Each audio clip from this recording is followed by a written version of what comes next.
Good evening, Professor Maris, mentors, and fellow cyber interns. My name is Joy Nuga, and I am the Compliance Analyst for Team 1, Cyber SEALs. After dissecting the NIST framework under the scope of our case study, IT sabotage, we finally reached the recovery function, where systems reach a status quo, and a financial institution like Goliath National Bank can look to the future. Now, allow me to demonstrate how each role tackled the last and final function of the NIST framework.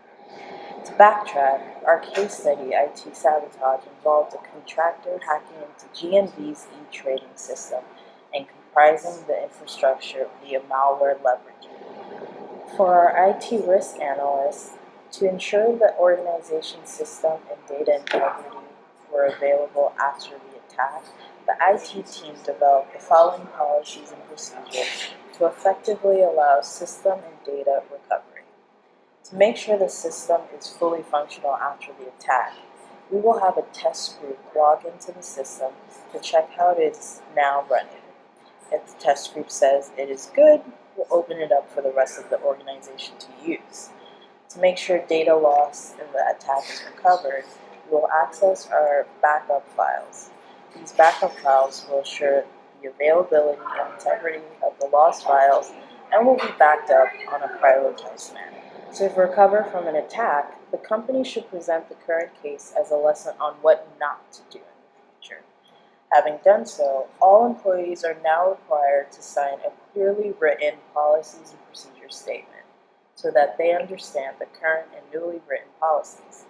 This newly drafted policy and procedure statement should emphasize employees' rights to mitigate employees' rights from taking sides, and whether or not an employee may leave the current organization for another organization. From a cyber threat analyst perspective, they will be employing the FFIEC cyber assessment tool to reassess existing cybersecurity programs, in addition to checking what networks and/or files were accessed during the incident, ensure that all of them are isolated, keep a log of all the entries, and make sure that all users' access controls are updated during and after the incident. Furthermore, the cyber threat analyst team will check the encryption status of critical files such as personally identifiable information, the e-trading software data, as well as other databases that may have been left vulnerable upon the breach. In addition to that, they will reassess the intrusion prevention systems, anti-malware tools, and data loss prevention technologies. Under the compliance aspect of the NIST recovery function, there is a two-step system of recovery planning and improvements. The compliance team plays an integral role in this stage of the NIST framework and must work with the organization, customers affected, and the public to ensure that the recovery measures taken around the organization in response to the incident follow state guidelines, customer satisfaction is kept stable, and the entire public image of the organization is maintained. The first step is to follow state-by-state breach notification laws and ensure that other departments, IT risk, cyber threat analyzation, behavioral, ISO, etc., are adhering to state regulations. For New York, an organization must follow the New York Gen Bus Law, Section 899 AA, New York State Tech Law 208. At this point, the compliance and legal teams work side by side with business heads for general legal counsel for the organization's sake and customers involved sake. Privacy lawyers are called in to address the legal requirements of a breach, legal liability insurance is analyzed, and the joint collaborative initiative of the incident response team are deployed to work with other departments to ensure that the immediate measures taken are in accordance with legal standards. Furthermore, the compliance and legal team work together with the communication department of the organization to prepare an official press statement for public awareness of the breach.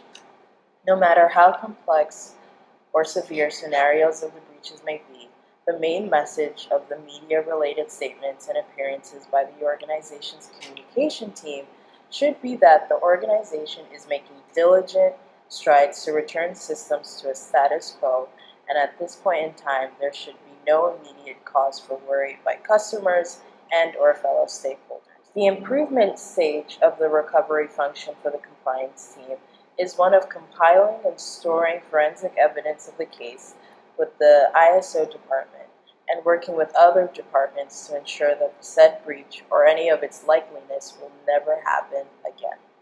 That concludes today's analysis of the breakdown of the recovery function of the NIST framework. After weeks of trying to understand why each function is important, it's relieving to finally know that we've reached the final stage of the NIST framework and that Goliath National Bank and the previous case study of IT sabotage is done and dealt with, and the organization can move forward. Please feel free to ask questions on the IQ4 platform or reach us at our email address jjcyberseals@gmail.com. Thank you so much.